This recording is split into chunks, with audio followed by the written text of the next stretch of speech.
TV20 WCJB, Gainesville, Lake City, Ocala. Now, Bob Williams and Mike Potter on weather. This is TV20 News at noon. Good afternoon, everyone. President Bill Clinton is opening up his new home to the public today. He is at the White House and greeting more than 2,500 people. That after his inauguration, which lasted well into the wee hours of the morning. The president will spend one more day greeting the public before getting down to business. Let's get the latest from Skip Loescher. He's live in Washington, D.C. Skip?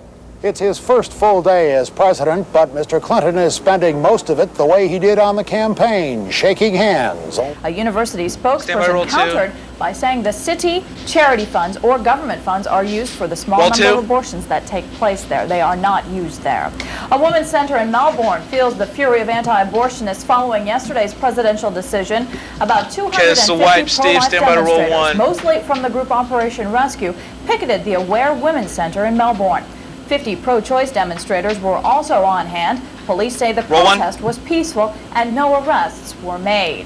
But in Washington, D.C., over 300 pro-lifers were arrested in the second day of anti-abortion protests. Stand by, we're wiping again. Operation Rescue members we are on A5, about to wipe to A6. Yesterday in Washington, 75,000 people protested President Clinton's decision to lift government restrictions on abortion.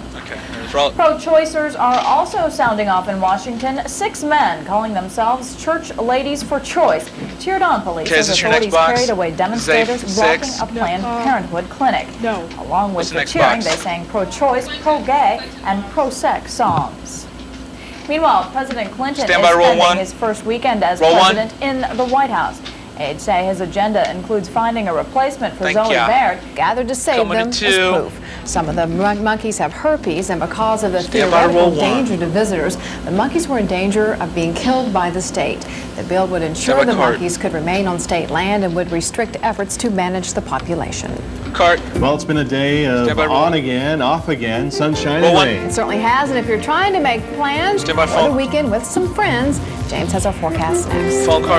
If you have a news tip, call the TV20 newsroom from Gainesville 372-3545, Ocala 368-2020, or call star 20 toll free from any Alltel mobile cellular phone. Roll TCR.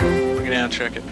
Okay, Mike. It's Friday night. You know what that means. Everybody is looking forward to the weekend. We had a lot of extra clouds today, and the reason was the front that was supposed to dissipate before it made it into north central Florida actually didn't dissipate quite as much as we thought. So we saw some extra clouds out there, but really only a couple of extra showers. The flowers needed a little bit of it. Now that it departed, we saw some sunshine. It got pretty warm out there again, and it doesn't look like we're going to see a cool down for the next couple of days till our next front comes through, and that'll be on Sunday.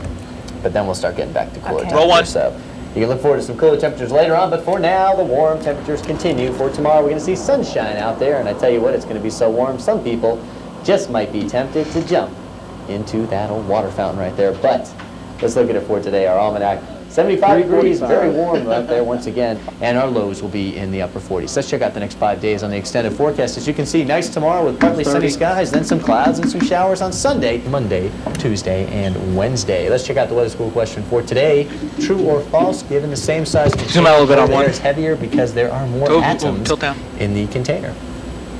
It's Friday. We figured this out. I'm going to go true. Pan a little bit right.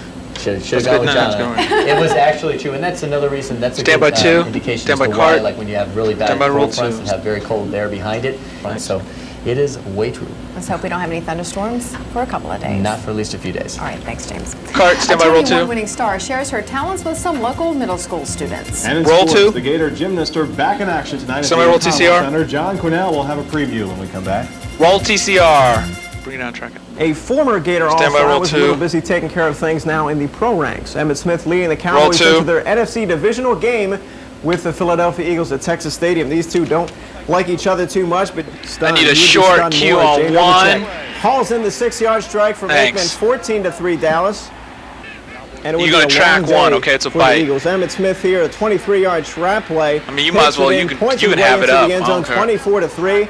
The Cowboys win easily by the final of 34-10. They will now head to San Francisco for their first NFC title game in 11 years.